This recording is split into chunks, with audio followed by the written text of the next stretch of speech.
এই মেয়েটার নিজের বাবাই তাকে 20 বছর ধরে একটা ঘরের মধ্যে বন্দি রেখে প্রতিনিয়ত তাকে ধর্ষণ করে। এর ফলে একদিন তার একটা বাচ্চাও হয়। আর অবাক করার বিষয় হচ্ছে এটাই যে এটা কোনো কাল্পনিক ঘটনা নয়, বরং এটা একটা সত্য ঘটনার উপরে ভিত্তি করে বানানো হয়েছে। এখন প্রশ্ন হলো এটাই যে মেয়েটার বাবা রোজ রাতে তার সাথে এমনটা কেন করতো, এবং এমন একটা জঘন্য কাজ নিজের বাবা নিজের মেয়ের সাথে কিভাবে করতে পারে। পুরো মুভিটা দেখলে আপনারাও ভীষণ রেগে যাবেন। আর হ্যাঁ, প্রথমেই বলে রাখি এটা শুধুমাত্র প্রাপ্তবয়স্কদের জন্য, তাই বাচ্চারা দূরে থাকো। তো চলুন আজকের গল্প শুরু করা যাক। তো কাহিনীর শুরুতে আমরা সারা নামের একটা মেয়েকে দেখতে পাই, যে কিনা নিজের বাবা, মা আর তার বড় বোনের সঙ্গে থাকতো। সারার বয়স ছিল মাত্র 17 বছর, আর কিছুদিন পরেই তার 18 বছর পার হয়ে যাবে। ডিনার করার সময় সারা বন্ধুদের সঙ্গে পার্টি করতে যেতে চাইছিল, কিন্তু তার বাবা তাকে যেতে পারমিশন দেয় না, আর তার সাথে এই বিষয় নিয়ে বড় ধরনের একটা ঝগড়া বাঁধে। এরপর সারা তার মাকে বলে, মা তুমি তো আগে আমাকে পারমিশন দিয়েছিলে, কিন্তু এখন কেন তুমিও না বলছো? তখন সারার মা সারার বাবাকে ভয় পেয়ে বলে, থাক আজকে তুমি যেও না।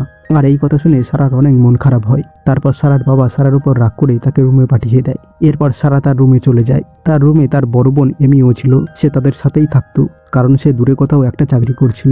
এরপর আমরা দেখতে পাই রাতে সারা তার বয়ফ্রেন্ডের সাথে একটা পার্টিতে চলে যায়। তারপরে এমি সারার সাথে কথা বলার জন্য তার রুমে আসে, কিন্তু সে সারাকে কোথাও খুঁজে পায় না। এই কথা যখন সারার বাবা শুনি তখন তার খুবই রাগ হয়, আর তখন সে সারার জন্য ওয়েট করতে থাকে। অন্যদিকে সারা তার বয়ফ্রেন্ডের সাথে সারা রাত মস্তি করতে থাকে, এবং পরের দিন সকালে সারা যখন বাড়ি চলে আসে তখন সারার বাবা তাকে অনেক বকাবকি করতে থাকে। আর তখনই সেখানে সারার মা চলে আসে, এবং তারপর সারা নিজেকে তার বাবার হাত থেকে ছাড়িয়ে তার নিজের বেডরুমে চলে আসে। কিছুক্ষণ পরে সারার সাথে তার বড় বোন এমি দেখা করতে আসে। এমি সারাকে পার্টির ব্যাপারে জিজ্ঞাসা করে, আর তখনই সারার মা রেনিও সেখানে চলে আসে। তখন সারা তাদেরকে বলে তার যখন 18 বছর পূর্ণ হয়ে যাবে তখন সেখানে থেকে ফ্লোরিডা শহরে চলে যাবে, আর ওখানে গিয়ে সে নিজের মতো করে একটা জব করবে। আর এই কথা সারার বাবাও শুনে ফেলে। তখনই সারার বাবা একটা গোপন চাবি দিয়ে বেসমেন্টের একটা দরজা খোলে, যেটা মূলত একটি বুক সেলস দিয়ে ঢাকা ছিল। এরপর তার বাবা 3 মাসের জন্য ওয়েট করে, কারণ 3 মাস পরেই সারার গ্র্যাজুয়েশন কমপ্লিট হয়ে যাবে। এরপর আমাদেরকে 3 মাস পরের দৃশ্য দেখানো হয়, যেখানে সারা তার বয়ফ্রেন্ডের সাথে কথা বলছিল, আর রেনিও তার কাজের জন্য বাইরে চলে গিয়েছিল। এরপর সারাকে রেনি এসে বলে সে একটা দরকারি কাজের জন্য মার্কেটে যাবে, সারা তার সাথে যাবে কিনা সে তাকে জিজ্ঞাসা করে। তখন সারা তার মা রেনিকে বলে, না মা আমি যাব না। এরপর সারার বাবা ডং তাকে ডেকে নেয়। সে একটা বক্স দেখিয়ে তাকে বলে ওই বক্সটিকে বেসমেন্টে পৌঁছাতে হবে। তখন সারা এবং ডং মিলে ওই বক্সটিকে বেসমেন্টে নিয়ে যায়, আর তখনই ডং সিক্রেট রুমটিকে খুলে দেয়। এটা দেখে সারা খুবই অবাক হয়, কারণ সে জানতোই না এখানে একটা রুম ছিল। এরপর ডং এবং সারা ওই রুমে প্রবেশ করে, আর তখন ডং জানায় এই রুমটির মধ্যে দ্বিতীয় বিশ্বযুদ্ধের সময় সকল সৈনিকরা এসে লুকিয়ে থাকতো। কথা বলতে বলতে ডং সারাকে ওই রুমের মধ্যে আটকে রেখে বাইরে চলে যায়, আর সারা বাবা বাবা বলে চিৎকার করতে থাকে। তো ডং তার কোনো কথাই পাত্তা দেয় না। এতে সারা খুবই ভয় পেতে শুরু করে। সে বেসমেন্টের দরজাটা খোলার খুবই চেষ্টা করছিল, এবং বারবার দরজায় পিন দিয়েও চেষ্টা করছিল, কিন্তু তাতেও কোনো কাজ হচ্ছিল না। 3 বারের বেশি ভুল পিন দেওয়ার কারণে ওই রুমের লাইট বন্ধ হয়ে যায়। সেই সাথে সাথে ভেন্টিলেটরটাও অফ হয়ে যায়, যাতে করে সারার নিঃশ্বাস নিতে খুবই কষ্ট হচ্ছিল। এরপর সারা ওই বক্সটাকে খুলে, যে বক্সটা কিনা সারা এবং ডং এখানে নিয়ে এসেছিল। আর সেই বক্সটা খুলে সে রীতিমতো অবাক হয়ে যায়, কারণ এখানে তার প্রয়োজনীয় কিছু কাপড় চোপড় ছাড়া আর কিছুই ছিল না। আর তখনই একটা লাইট জ্বলে ওঠে, আর অন্য পাশে একটা ভেন্টিলেটরও চলতে থাকে। সারা ভেন্টিলেটরের কাছে গিয়ে চিৎকার করতে থাকে, আর ডং তখন লক্ষ্য করে সারার আওয়াজ বাইরে পর্যন্ত আসছিল। তখনই সে ওই ভেন্টিলেটরের উপর একটা কম্বল ছুঁড়ে মারে, যাতে করে ওই রুমটি পুরোপুরিভাবে সাউন্ড প্রুফ হয়ে যায়।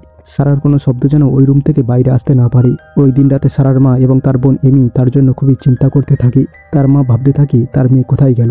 এমি সারার সব বন্ধুদেরকে কল করে এবং জিজ্ঞাসা করে সারার কোনো খোঁজখবর তারা জানে কিনা, কিন্তু সবাই বলে সারার ব্যাপারে তারা কিছুই জানে না।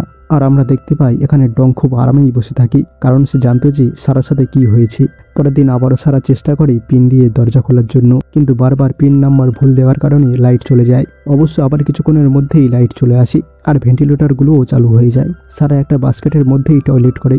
এর 4 দিন পরে ডং যখন রুমে আসে তখন সারা একটা কর্নারে লুকিয়ে পড়ে, আর তখন সুযোগ বুঝে ডংকে ধাক্কা দিয়ে সে ওই রুম থেকে বের হতে চায়, কিন্তু ওই দরজার বাইরে আর একটা দরজা ছিল, আর ওই দরজাটাকেও পিনের মাধ্যমে খুলতে হয়। এরপরে ডং সারার চুল ধরে টেনে হিঁচড়ে তাকে ওই রুমের মধ্যে নিয়ে আসে, আর বলে আমি তোমাকে সবকিছুই দেব, মানে তোমার যা যা প্রয়োজন আমি সবকিছুই তোমাকে দেব, এবং শেষে আমি তোমাকে মুক্ত করে দেব। এর বিনিময়ে আমার সব কথা তোমাকে মানতে হবে। আর এটা সারা মানতে একদমই রাজি হয় না। আর এখানে ডং রেগে গিয়ে তার মেয়ের সাথে খারাপ কাজ করতে শুরু করে, এবং এটার সাথে আমরা দেখতে পাই একজন বাবার পৈশাচিক রূপ। এরপরে দেখা যায় সারার বারবার বমি হচ্ছিল, এক সপ্তাহ পর রেনি সারার হয়ে একটা মিসিং রিপোর্ট করে পুলিশের কাছে। তখন সারার বাবা পুলিশকে জানায় সারা এখান থেকে চলে যেতে চেয়েছিল, সে দূরে কোথাও গিয়ে চাকরি করে নিজের জীবনটাকে গোছাতে চেয়েছিল। তখন রেনি বলে সারা শুধুমাত্র স্বপ্ন দেখতো, ও কখনো করতো না। অফিসার তাদেরকে জানায় সারাকে তাদের সময় দেওয়া উচিত, হয়তোবা সারাকে তাদের কল করা উচিত, তারপরে তার রাগ কমে গেলে সে এমনিতেই চলে আসবে। অতএব তাদের তার মেয়েকে সময় দেওয়া উচিত, কারণ এই ব্যাপারটা পুরোপুরি ফিলিংসের। অন্যদিকে দেখা যায় সারা খুবই চিন্তিত থাকে, সে গ্রিসকে খুবই মিস করে। তখন গ্রিসকে দেখা যায় সে সারার বাড়িতে আসে এবং তাকেও খুব চিন্তিত দেখাচ্ছে। ডং তখন গ্রিসকে বলে সারা স্টিভ নামের একটা ছেলের সাথে চলে গিয়েছে। স্টিভ ছিল সারার ছোট্টবেলার বন্ধু, তারা একে অপরকে ছোটবেলা থেকেই পছন্দ করত, তাই তারা একসাথে থাকার জন্য দুজনে অনেক দূরে চলে গিয়েছে। এটা শুনে গ্রিস খুবই কষ্ট পায় আর সে সেখান থেকে চলে যায়। এরপরে 3 সপ্তাহ পরের দৃশ্য দেখানো হয়। দেখা যায় ডং সারার জন্য একটা কেক নিয়ে আসে, কারণ আজ সারার বার্থডে ছিল আর সারা এখন 18 বছরে পড়েছে। ডং তখন সারাকে মোমবাতি ফু দিতে বলে আর সারাও তা ফু দিয়ে দেয়, কারণ সারার মনে পড়ে যায় সে যদি ডংয়ের সমস্ত কথা শুনে আর তার সাথে ভালো ব্যবহার করে হয়তোবা সে তাকে খুশি হয়ে মুক্ত করে দেবে। ডং সারাকে একটা ড্রেস গিফট করে আর বলে সেটাকে পরে আসতে। তারপরে সারা ওই ড্রেসটাকে পরে নেয়। এরপর ডং বলে যে কোনো কিছু একটা তাকে চাইতে। তারপরে সারা বলে আমাকে মুক্ত করে দাও। তখন ডং বলে এটা হতে আরো কিছুদিন সময় লাগবে, তুমি অন্য কিছু চেয়ে নাও। তখন সারা একটা টিভি আর একটা ঘড়ি চায়, কারণ ঘড়ি ছাড়া সারা বুঝতে পারছিল না যে কখন দিন হয় এবং কখন রাত হয়। ডং সারাকে ঘড়ি তো দেয়, কিন্তু তার বিনিময়ে সে তার সঙ্গে আবারও খারাপ কাজ করে। এমন করে 37টা দিন পার হয়ে যায়। তারপরে সারা হঠাৎ একদিন খেয়াল করে তার খাবারের কৌটোর ঢাকনাটা খুবই ধারালো এবং সে সেটাকে দিয়ে একটা অস্ত্র বানিয়ে নেয়। এরপর সেদিন ডং আসে এবং ওই দিন সে তাকে ইন্টিমেট হতে বলে আর সে চালাকি করে সেই অস্ত্রটা লুকিয়ে রাখে। কিন্তু ডং এতটাই চালাক যে সে সবকিছুই বুঝে ফেলে, সারা তাকে মারার জন্য কিছু একটা তো লুকিয়ে রেখেছে।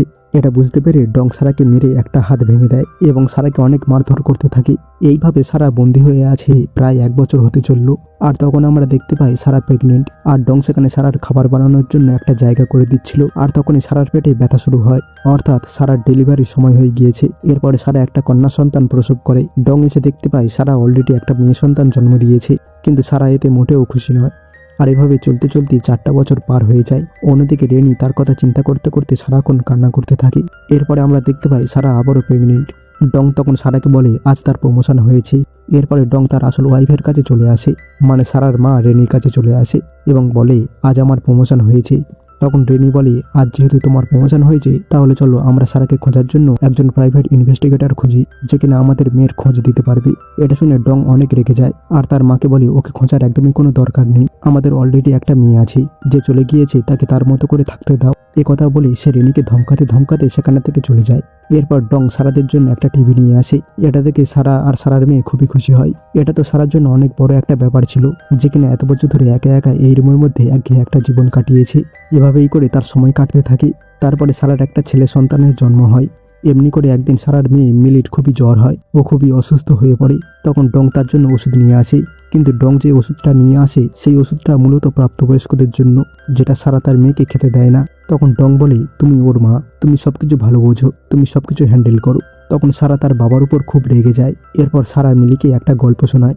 সে বলে একজন রাজার একটা মেয়ে ছিল, সে মেয়েটিকে অনেক ভালোবাসত, কিন্তু একদিন রাজা মেয়েটির পাখনা কেটে দেয়। মূলত এখানে সে তার নিজের গল্পই তার মেয়েকে শোনাচ্ছিল। আর এভাবে করেই সময় পার হতে থাকে। আর গ্রিস একদিন আবারও সারার বাড়ির সামনে আসে। তখন তার সাথে এমির দেখা হয়ে যায়। তখন গ্রিস এমিকে সারার কথা জিজ্ঞাসা করছিল আর কথায় কথায় সে এটাও বলে যে সারা তো তার বন্ধু স্টিভের সাথে চলে গিয়েছে। তখন এমি জিজ্ঞাসা করে এ কথা তোমাকে কে জানিয়েছে? তখন সে বলে এ কথা তো তোমার বাবাই বলেছে। আর এমি তখন বলে আমার মাঝে মাঝে মনে হয় সারাকে আমার বাবাই কোথাও সরিয়ে দিয়েছে, আবার এটাও মনে হয় হয়তোবা সারা দূরে কোথাও গিয়ে নিজের জীবনটাকে নিজের মতো করে গুছিয়ে নিয়েছে। অন্যদিকে দেখা যায় মিলি সারার সাথে জেদ করে বলে মা আমাকে পার্কে আর চিড়িয়াখানায় ঘুরতে নিয়ে যাও, কিন্তু সারা তো ওদের সাথে কোথাও যেতে পারবে না, তাই সারা ওদের সাথে ঘরের মধ্যেই খেলতে শুরু করে। আর এরপরে দেখা যায় সারা আবারও প্রেগনেন্ট। আর এদিকে রেনি ডংয়ের সাথে খুবই ঝগড়া করতে থাকে, কারণ এমি এবং গ্রিসের মধ্যে যে কথা হয়েছিল সেটা এমি রেনিকে সব বলে দেয়। তখন এমি বলে যে তুমি সবসময় ওকে ঘরের মধ্যে বন্দি করতে চেয়েছিলে আর সবসময় ওকে রাগচাপের মধ্যে রাখতি। এই কথা শোনার পরে ডংয়ের খুবই রাগ হয় আর ভুলবশত তার পকেট থেকে ওই বেসমেন্টের চাবিটা পড়ে যায়। সে চাবিটাকে এখানে ফেলে রেনিকে সামলাতে যায়। আর তখন এমির নজর পড়ে ওই চাবিটার দিকে। সে ওই চাবিটা নিয়ে বেসমেন্টে চলে যায়। সেখানে গিয়ে সে দেখতে পারে প্রয়োজনীয় সবকিছু এখানে রাখা, অর্থাৎ টয়লেট পেপার, বাচ্চাদের ডাইপার এবং অনেক কিছু। এসব দেখে এমি ভাবতে থাকি এখানে এত জিনিসপত্র কেন রাখা হয়েছে। আর তখনই সেখানে ডং চলে আসে। সে তাকে অনেক বোকাচোকা করে সেখান থেকে বের করে দেয়। অন্যদিকে সারা ডেলিভারি পেন ওঠে এবং সে আরও একটা ছেলে সন্তানের জন্ম দেয়, যার নাম রাখা হয় টমাস। তখন সারা তার বাবার কাছে রিকোয়েস্ট করে তার ছেলেকে যেন তার মা রেনির কাছে ডেকে আসা হয়, কারণ সে চায় তার এই ছেলেটা অন্ততপক্ষে ভালোভাবে মানুষ হোক।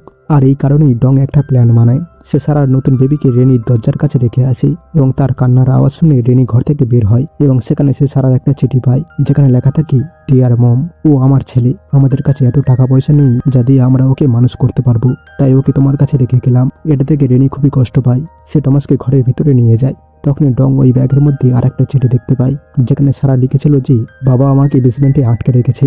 এটা থেকে ডংয়ের খুবই রাগ হয়, আর সে সারাকে এটার জন্য কঠিন একটা পানিশমেন্ট দেয়, অর্থাৎ সে তার সাথে আবারও ইন্টিমেট হয়। এরপর কয়েক বছর পার হয়ে যায়। আমরা দেখতে পাই মিলি এবং মাইক অনেক বড় হয়, আর তখন সারা লক্ষ্য করে তার বাবার নজর তার মেয়ের দিকেও পড়ছিল। এবার সারা তার বাবার খারাপ উদ্দেশ্য সম্পর্কে বুঝে যায়। সে ডংকে বলে তার ঘর থেকে বেরিয়ে যেতে। লাইট না থাকার কারণে ভেন্টিলেশনটি অফ হয়ে যায়। এতে করে মিলির খুবই শ্বাসকষ্ট হচ্ছিল। সে ভেন্টিলেশনের কাছে বসে কান্না করছিল। সে ভাবছিল তাকে যে কোনো মূল্যে এখান থেকে বের হতেই হবে। মিলির অবস্থা সারা বুঝতে পারছিল, কিন্তু তার কিছুই করার ছিল না।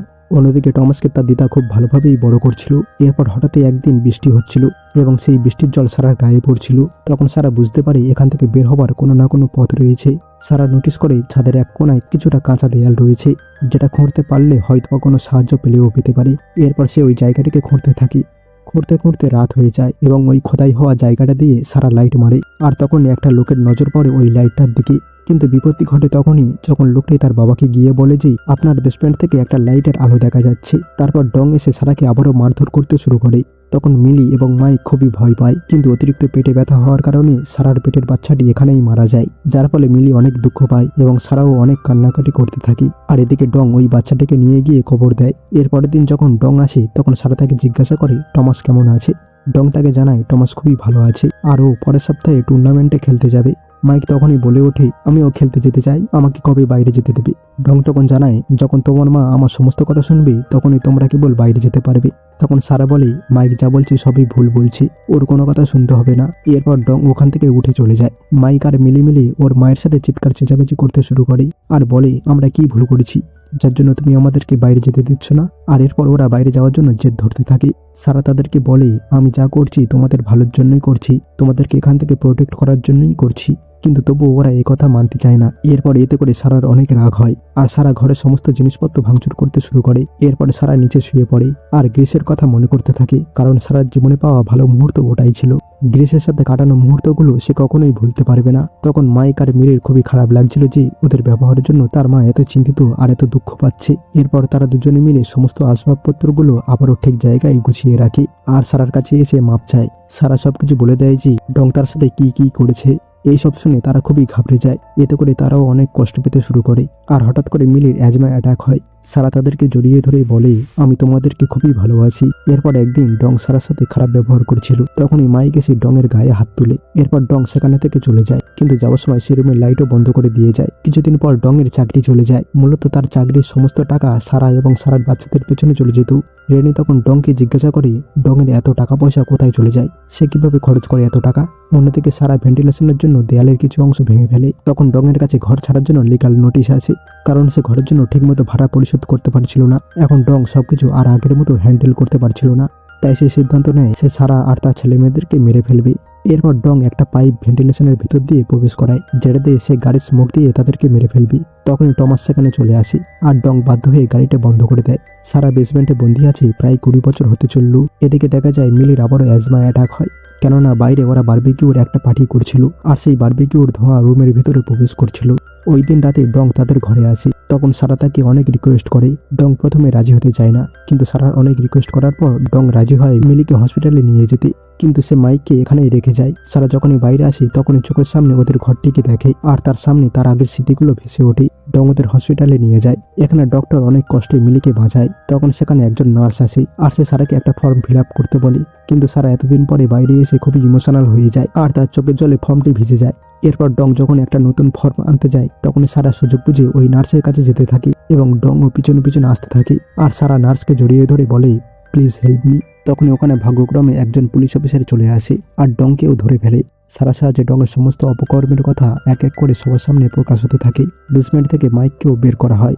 24 বছর পর রেনি যখন তার মেয়ে সারা ও তার বাচ্চাদেরকে দেখে তখন তার হুঁশ উড়ে যায়। সে বিশ্বাসই করতে পারছিল না যে তার মেয়ের সাথে এতগুলো বছর ধরে এতটা অত্যাচার করা হয়েছিল। আর তারপর এই জঘন্য অত্যাচার করার লোকটা আরো অন্য কেউ নয়, বরং তার স্বামী নিজেই, মানে সারার বাবা।